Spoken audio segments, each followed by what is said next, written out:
in Pacific? We were in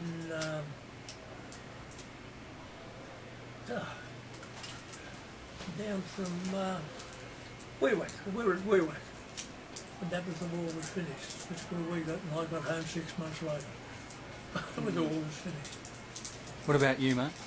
When the war was finished, we were in Borneo at a place called Miri,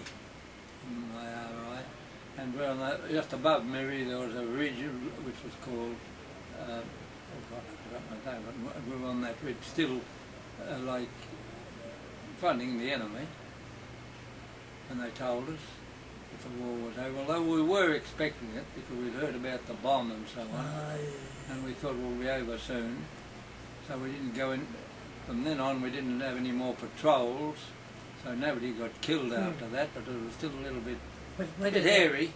I tell you something, one fella, the day after the war was finished, this was on Bougainville, and his brother was down the bottom in the infantry, and he went down the day after the war, and the Japs put on a raid, and one fella jumped into a pit, and the other fella jumped into another one, and he was blown to bits.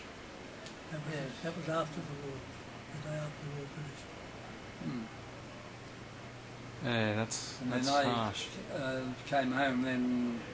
I'd been overseas in the army for close on 6 years, a 5-year plan, where 5 years in the army and so many days overseas, and of course I was only young when I joined, and that came into it too, and whether you were married and without any children. So I was one of the last, there was 8 of us still left in the 13th Battalion that was qualified for the 5-year plan, and I came home on that. I arrived back in, I was discharged on the 5th of December 1945. And where were the majority of your battalion from? My battalion from around a little bit north of Sydney and around the Sydney area, but all the reinforcements, quite a lot went over with them too, came up in the river, you know, around Wagga Wagga and Morley and Griffith, West Wyalong and so places like that. I came off a farm up in, my dad got a farm, Soldier Settlers Farm, after the First War, and a little place just out of West Wyalong, a little place called WWII, and I was raised there. I'd never been off the farm until I joined up. Actually, it seemed like an adventure to me, to get away from the farm and get onto a big boat and travel overseas. Goodness, it didn't take long to change my mind when we got to Tobruk, I can tell you. Yeah. And what about you, mate? Where the majority of your battalion from? I can tell you exactly where they're all from. Wait there. Now my mind's going blank again. South Australia. That's the virtually in the centre of South Australia. Yeah. Not the centre. Not the centre of Australia. Down in on the waterfront, close like that. Yeah. That's where they all. A hell of a lot of them. And that's where you're from as well? No, I was born and bred in Lane Cove, and I'm still in Lane Cove. And I'm not going anywhere else.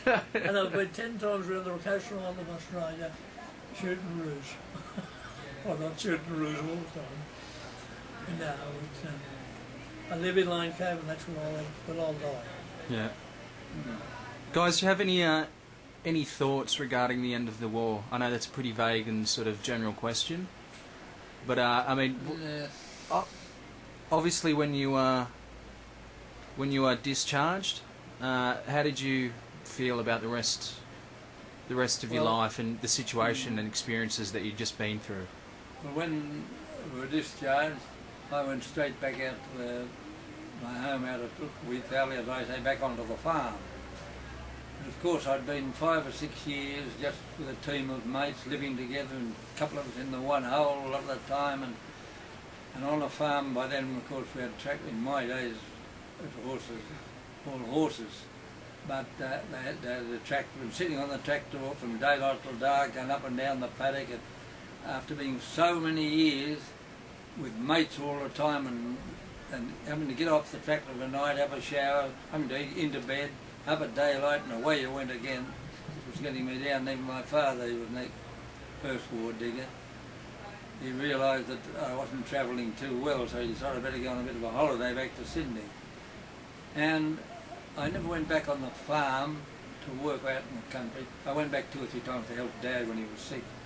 But otherwise I had half a dozen different jobs before I finally got into the motor car industry and stayed in that for the next 30, 40 years. Yeah. Assembling cars and Mercedes-Benz actually. And they sent me back over to Germany, of all places, to Stuttgart in Germany to study how they put them together over there before we started here in Australia. How did you find that? Very interesting. I was a bit worried when I got there, but oh goodness, they're just the same as us. They all like a beer and they all stand there and have a bit of a sing-song and all that. And we were good mates. And you got met quite a few of their old vets? Mm-hmm. Met quite a few of their old vets? I've been back over to the Africa Corps reunions in Germany 2 or 3 times. And I've had some of them out here for our reunions. And I travel a lot, and I've been to London a few times, and each time some of the Africa Corps chaps come to London. And we meet them there, and we're all good friends.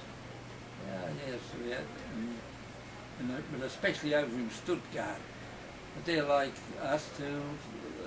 We're all getting old, and not too many of our mates left there now. Yeah.